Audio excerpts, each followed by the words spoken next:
हरे राम राम राम हरे हरे, हरे कृष्ण कृष्ण कृष्ण हरे हरे, हरे राम राम। कृष्ण भगवान की जय हो। श्री हरिवंश पुराण के हरिवंश पर्व के अंतर्गत 46वां अध्याय आज हम सुनेंगे, पढ़ेंगे, मनन करेंगे। इसमें इंद्र द्वारा चंद्रमा की स्तुति, चंद्रदेव और वरुण देव के द्वारा दैत्य सेना का संहार, मैं दानव द्वारा माया का प्रयोग, पवन और अग्निदेव का दैत्य सेना के साथ संग्राम और कालनेमी का रण में आगमन, हम यह अध्ययन करेंगे। बोलो कृष्ण जी की जय हो, वैशंपायन जी की जय हो। वैशंपायन जी कहते हैं, जन्मेजय, तब देवताओं की उन्नति करने वाले इंद्र अति प्रसन्न होकर बोल उठे, अच्छा ऐसा ही होगा। तदनंतर वे अपने सामने ही स्थित हिम से आयुध का काम लेने वाले चंद्रमा को समझाने लगे। इंद्र ने कहा, सोम, आप जाइए और पासधारी वरुण की सहायता कीजिए। ऐसा करने से असुरों का संहार और देवताओं की विजय होगी। आपका पराक्रम अनुपम है। आप नक्षत्रों के अधिपति हैं। रस के तत्व को जानने वाले विद्वानों का यह अनुभव है कि सब प्राणियों में जो रस है वह आपका ही है। समुद्र के समान आपके मंडल की क्षय वृद्धि सदा अव्यक्त रहती है। आप संसार में काल को प्रवर्तित करते हुए दिन और रात्रि का परिवर्तन करते रहते हैं। सोम, आपके अंग मंडल के मध्य में पृथ्वी लोक की छाया प्रतिबिंब ही सस नामक चिन्ह है। नक्षत्रों का विचार करने वाले विद्वान और चंद्रोपासक भी आपको वास्तविक रूप में नहीं जान सकते। आप आदित्य पथ से भी उधर्व देश में और संपूर्ण ज्योतिर्मंडलों के भी ऊपर स्थित रहते हैं। आप अपने तेजोमय शरीर के द्वारा अंधकार को दूर कर समस्त संसार को प्रकाशित करते हैं। आपकी किरणें श्वेत वर्ण की हैं। आपका शरीर हिममय है। आप नक्षत्रों के भी स्वामी, सस के चिन्ह से युक्त संवत्सर रूप, काल के रचयिता, काल योग स्वरूप, पूजनीय, वर्षा आदि के रूप में यज्ञ के रस और अव्यय प्रवाह रूप से नित्य हैं। आप अन्नादि औषधियों के स्वामी, क्रियाओं और जल के उत्पत्ति स्थान तथा स्वभाव से ही शीतलता धारण करने वाले हैं। आपकी किरणें शीतल हैं। आप अमृत के आधार हैं, चपल हैं। आपका वाहन श्वेत वर्ण का है। आप ही कांतिमान शरीर वाले नर नारियों और देवताओं की कांति हैं, और सोम से जीविका चलाने वाले देव समूह के लिए आप ही सोम हैं। आप सभी प्राणियों के लिए सौम्य हैं, अंधकार का नाश करने वाले तथा नक्षत्रों के राजा हैं। अतः आप सेना लेकर युद्ध के लिए तैयार खड़े हुए इन वरुण देव के साथ जाइए और समरांगण में जिससे हम जल रहे हैं उस आसुरी माया को शांत कीजिए। सोम ने कहा, देवराज जगतपते, आप युद्ध के लिए मुझसे जो कुछ कह रहे हैं उसके अनुसार मैं सभी दैत्यों की माया को नष्ट करने के लिए हिम की वर्षा करता हूँ। देखिए, इस महासमर में ये दानव किस प्रकार मेरे बरसाए हुए ओलों से दग्ध होते हैं। हिम में आविष्टित होने पर कैसे इनकी माया नष्ट होती है और किस तरह इनका सारा मद उतर जाता है। वैशंपायन जी कहते हैं, राजन, तदंतर चंद्रमा की छोड़ी हुई सुंदर भाप सहित ओलों की वर्षा ने मेघों की भांति उन भयंकर दैत्यों को जकड़ना आरंभ कर दिया। उस महायुद्ध में पासधारी वरुण और श्वेत किरणों वाले चंद्रमा पास से मारकर और ओले गिराकर दानवों का संहार करने लगे। पास और हिम का प्रहार करने वाले वे दोनों जल के स्वामी वरुण और सोम, जल के स्वामी कौन? वरुण और सोम, जल की वर्षा करते हुए क्षोभ में भरे हुए तो समुद्रों के समान संग्राम में विचरने लगे। उन दोनों के द्वारा की गई जल वर्षा से आप्लावित हुई वह दानवों की सेना पहले काल में प्रबल वर्षा करने वाले संवर्तक मेघों के द्वारा अनंत जल राशि में डुबाए गए जगत के समान दिखने लगी। इस प्रकार चंद्रदेव और वरुण देव दोनों उस युद्ध में अपनी किरणों और पासों का प्रयोग करके दैत्यों की रची हुई माया का समन करने लगे। शीतल किरणों वाले चंद्रमा के हिम जल से अकड़े हुए और वरुण के पासों से जकड़े हुए दैत्य रण में शिखरहीन पर्वतों की भांति हिल डुल भी ना सके। शीत रश्मि चंद्रमा की मार खाकर हिम से पीड़ित हुए दैत्य पृथ्वी पर गिरने लगे। उनके सारे अंग बर्फ से ढक गए थे। जमा दिया यानी उन लोगों को। उस समय वे उष्णता रहित अग्नि के समान जान पड़ते थे। फिर तो स्वर्ग में दैत्यों के विचित्र विमान प्रवाहहीन होकर गिरने और गिरकर उछलने लगे। मायावी दानव, मैंने देखा कि स्वर्ग में बहुत से दानवों को पासधारी वरुण ने जकड़ लिया है और बहुतों को शीतल किरणों वाले चंद्रमा ने बर्फ से ढक दिया है। तब उस दानव शिरोमणि ने स्वर्ग में अपने पुत्र क्रोच के द्वारा निर्मित सुप्रसिद्ध पार्वती माया को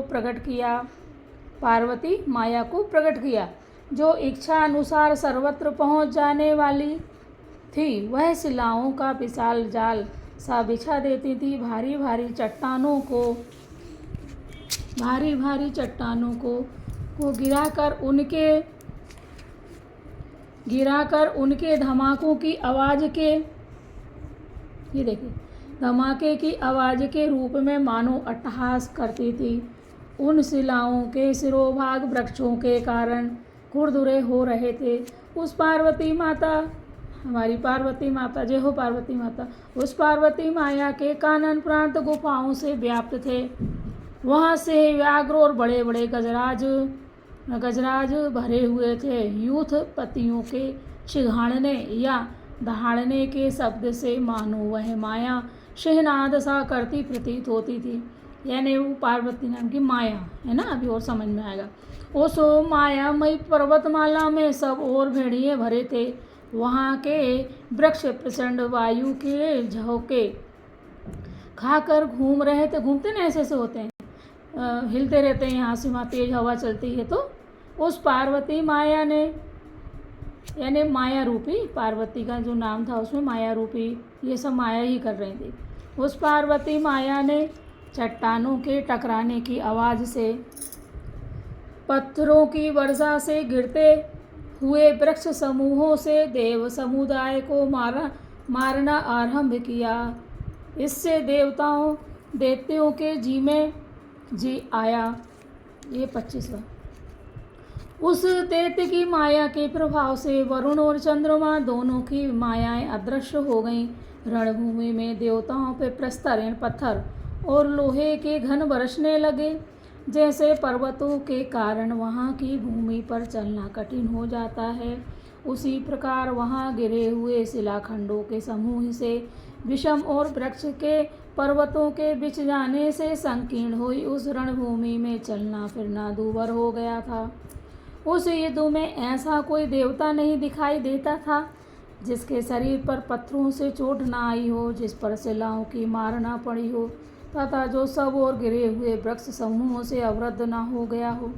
उस समय भगवान गदाधर को छोड़कर शेष देवताओं की वह सारी सेना निरुपाय, यानी उनके पास कोई उपाय नहीं बचा। वह सारी सेना निरुपाय एवं निश्चेज हो गई। क्यों क्योंकि उन्होंने पार्वती रूप माया उनको मना के और उसका जो प्रयोग किया वो किस पे किया, देवताओं पे ही किया। सबके हाथ से धनुष नीचे गिर गए थे और आयुधों के टूट जाने से सबके मुख पर मलिनता छा गई थी। अवश्य ही युद्ध में विराजमान श्रीमान भगवान विष्णु उस समय भी कंपित नहीं हुए और सहनशील होने के कारण उन जगतपति भगवान गदाधर को क्रोध भी नहीं आया। बोलो विष्णु भगवान की जय। ओम देव के सुध गोविंद वासुदेव जगतपते देहि में तन्यम कृष्ण त्वाम है शरणम गता। श्याम मेघ की सी कांति वाले और समय को पहचानने वाले भगवान जनार्दन युद्ध में समय की बाट देखने लगे, यानी रास्ता देखने लगे। वो सही समय के भाई सब सही समय आएगा। वे देवता और असुरों की मुठभेड़ देखना चाहते थे। उधर मैं दानव की रची हुई माया रणभूमि उत्तरोत्तर बढ़ रही थी। उसे शांत करने के लिए भगवान ने अग्नि और वायु को आज्ञा दी कि तुम दोनों इस माया को नष्ट करो। किस किस को दी? उधर मैं दानव की रची हुई माया रणभूमि उत्तरोत्तर बढ़ रही थी, यानी जो मैं दानव था ना, वो अपनी माया उसने ऐसी रची पार्वती माया की, वो रणभूमि में बढ़ती ही जा रही थी, वो रुक नहीं रही थी। तो उसको शांत करने के लिए भगवान ने अग्नि और वायु को आज्ञा दी। विष्णु भगवान ने उसको अग्नि और वायु को आज्ञा दी कि तुम दोनों इस माया को नष्ट करो। तब एक दूसरे के सहयोग से बड़े हुए तथा प्रबुद्ध होकर ज्वालाओं का भार वहन करने वाले वे दोनों देवता भगवान विष्णु की आज्ञा से प्रेरित होकर उस माया को दूर करने लगे।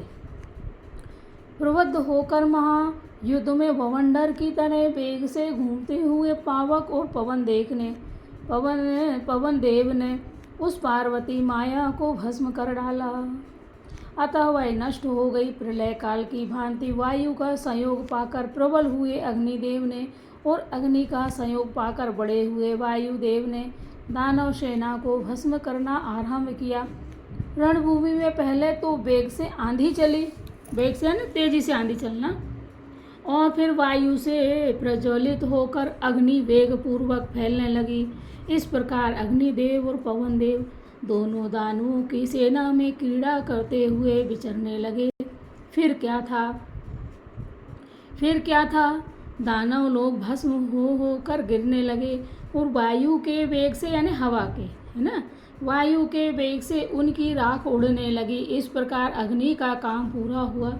इधर वायु के प्रचंड वेग से आहत हो विमान सब और टूट टूट कर गिरने लगे।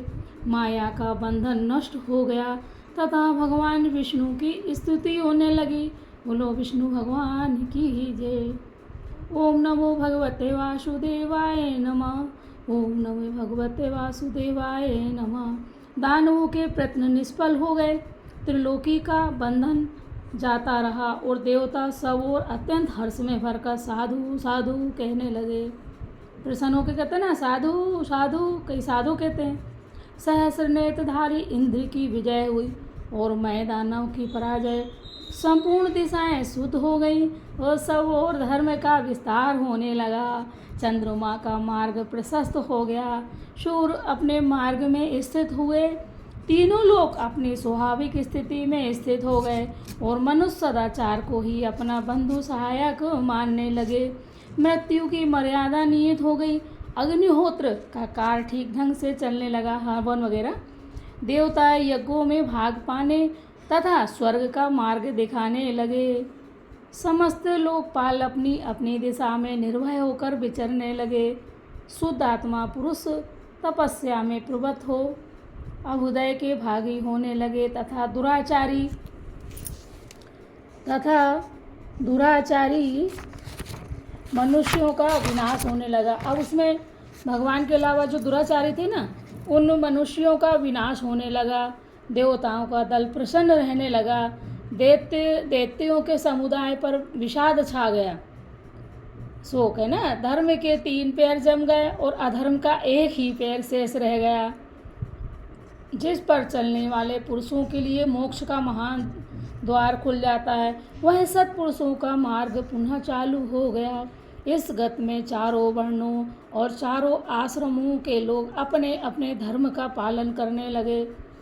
सभी नरेश प्रजापालन में तत्पर रहकर विशेष शोभा पाने लगे। देवताओं की स्तुति से युक्त गाथाओं का सब ओर गान होने लगा। सब लोगों का कलुष शांत हो गया।